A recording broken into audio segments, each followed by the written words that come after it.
आइला सुर्ख लिबास पहनकर बहुत ही खूबसूरत तरीके से ऑन के लिए तैयार होती है और घर को भी बहुत अच्छे तरीके से सजाती है, क्योंकि उसको एहसास हो चुका है कि ऑन उससे बहुत ज़्यादा मोहब्बत करता है और वो इसको कभी भी धोखा नहीं दे सकता। जब ऑन आइला से कहता है कि तुमने मेरी बात का एतबार नहीं किया बल्कि तुमने उसकी बात का एतबार कर लिया, जो कि हम दोनों के दरमियान शुरू दिन से ही फूट डालने की कोशिश कर रही थी, तो आइला जो है उसको एहसास हो ही जाएगा। ऑन उससे कहता है कि मैंने प्यार के बदले में, मोहब्बत के बदले में सिर्फ तुमसे एतबार मांगा था और तुमसे मेरा एतबार भी नहीं किया जा सका। आइला ये सारी बातें सोचने के बाद वो इस नतीजे पर पहुंचती है कि मैं ऑन को कभी भी नहीं छोड़ सकती। वो फौरी तौर पर तैयार हो जाएगी और घर से ले जाएगी। घर जाते ही जब वो देखेगी तो रिमला भी वहाँ पर मौजूद नहीं होगी। ये देखने के बाद जो है आइला का जो है वो शक जो है वो बिल्कुल ही ख़त्म हो जाएगा और वो सोचेगी कि रिमला को तो उसी दिन ही निकाल दिया गया था और मैं इतना ज़्यादा वहम और गुमान पाल कर बैठ गई थी ऑन के लिए, लेकिन ऑन तो बिल्कुल भी ऐसा शख्स नहीं था। उसने बिल्कुल भी शामी की तरह धोखा देने का मुझे सोचा ही नहीं है। तो ये सब कुछ सोचने के बाद वो बहुत ही ज़्यादा खूबसूरत तरीके से तैयार होगी ऑन के लिए। लेकिन ऑन जैसे ही घर वापस आएगा तो आइला उसके करीब जाएगी। ऑन कहता है कि तुम इतनी ज़्यादा तैयार किसके लिए हुई हो? तो आइला उसे कहेगी कि जो शख्स मुझसे इतना ज़्यादा नाराज़ है मैं उसी के लिए इतनी ज़्यादा तैयार हुई हूँ, क्योंकि मैं उसको मनाना चाहती हूँ, वो मुझे देख कर पिघल जाएगा। तो ऑन उसे कहता है कि इसका मतलब है तुमने तो बहुत ही गलत टाइमिंग पर यह सब कुछ किया है, अब सब कुछ ही बदल चुका है, तुम्हें बदलने में बहुत ज़्यादा देर हो चुकी है, क्योंकि मैं वकील के पास जाकर साइन कर कर आ चुका हूँ। तो आइला की तो दुनिया ही ख़त्म हो जाती है ये सुनने के बाद और वो सोचती है कि ऑन ने शायद मुझे तलाक दे दी है। ये सुनने के बाद आइला तो ज़मीन पर ही बैठ जाएगी और बहुत ज़्यादा रोना शुरू कर देगी। तो ऑन जो है वो उसके पास ही बैठ जाएगा और उससे कहेगा कि क्या हुआ, तुम्हें क्या लगा कि मैं तुम्हें तलाक देकर आ गया हूँ? तुमने ऐसा सोच भी कैसे लिया?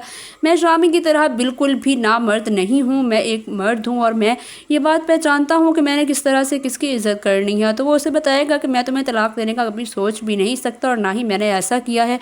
मैं तो बल्कि अपने बाप की दी हुई तमाम जायदाद को ठुकरा कर आ गया हूँ, क्योंकि ना ही पहले मेरी लाइफ में कोई था, ना ही मेरा माँ बाप ने मुझे अपने साथ रखा और ना ही मेरी ज़िंदगी में कोई भी ऐसा शख्स था जिसके लिए मुझे इन सब चीज़ों की ज़रूरत हो। तो मैं अब भी अकेला हूँ और मैं तब भी अकेला था। मेरे लिए ये सारी चीज़ें मायने नहीं रखती और मेरे लिए अपनी ज़िंदगी गुजारने के लिए मेरी छोटी मोटी जॉब ही काफ़ी है। तो वो कहता है कि मैं वो अपनी जो फैक्ट्रियाँ हैं उनका जो साइन है वो मैं ट्रस्ट के नाम कर कर आ गया हूँ, वो सारी चीज़ें, और अब उन चीज़ों की मुझे कोई ज़रूरत नहीं है।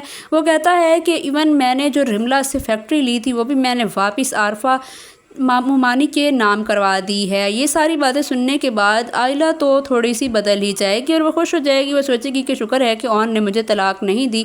तो वो ऑन से कहती है कि ऑन, तुमने ये सोच भी कैसे लिया कि मैं तुम्हारी इन सब चीज़ों पर मरती हूँ? बल्कि मुझे तो तुम्हारा जो है प्यार मोहब्बत वही पसंद आया था। मैंने देखा तुम्हारी नज़रों में जो मेरे लिए मोहब्बत थी वो कभी भी शामी की नज़रों में नहीं थी, और शामी जो है उसने तो बस मुझे वर्गलाया था, उससे मुझे ऐसी मोहब्बत कभी भी नहीं हुई थी जितनी ज़्यादा मोहब्बत मैं तुमसे कर बैठी हूँ। तो वो ऑन से कहती है कि मुझे उन दुनियावी चीज़ों की बिल्कुल भी ज़रूरत नहीं थी, मुझे सिर्फ तुम्हारा साथ चाहिए। ये कहते हुए वो ऑन के कंधे पर सर रख लेगी और ऑन भी जो है उसके साथ खुशी खुशी रहना शुरू कर देगा। दूसरी तरफ ऑन जो है उसने ये सारी चीज़ें मुमानी की जो फैक्ट्री थी वो उनके नाम इसलिए करवा दी क्योंकि वो सोचता है कि वो लोग मुझे सेल्फिश समझ रहे हैं और उन्होंने सोच रखा है कि मैंने ये सब कुछ इसलिए किया था क्योंकि मैं उनको नीचा दिखाना चाहता हूँ, बल्कि वो तो मेरे ख़ानदान के लोग हैं, मैं ऐसा बिल्कुल भी नहीं चाहता कि उनको कोई भी शर्मिंदगी हो। इस वजह से वो फैक्ट्री उनके नाम दोबारा करवा कर आ जाता है। दूसरी तरफ जो है शामी, उसका तो अंजाम बहुत ही बुरा हो चुका है, उसका बुरी तरह से एक्सीडेंट होता है और वो हॉस्पिटल में पड़ा होता है।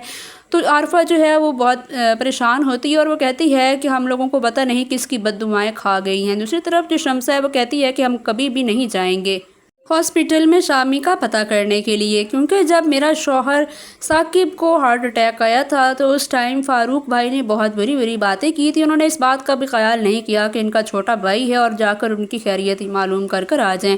तो वो बिल्कुल भी नहीं मानेंगी इस बात पर कि मैं शामी के पीछे जाकर उसकी कोई भी जो है खातिर मदारत कर कर आऊँ। और वो कहती है कि इसने मेरी बेटी के साथ बहुत बुरा किया था तो इसके साथ भी बिल्कुल ठीक हो चुका है। दूसरी तरफ रिमला जो है वो बैरून मुल्क अपने माँ बाप के पास चली जाएगी। आने वाली किस्त में आखिरी एपिसोड में आपको ये सब कुछ दिखाया जाएगा। अगर आपको हमारे ड्रामा रिव्यूज़ पसंद आए हैं तो हमारे चैनल को लाजमी सब्सक्राइब कर दें।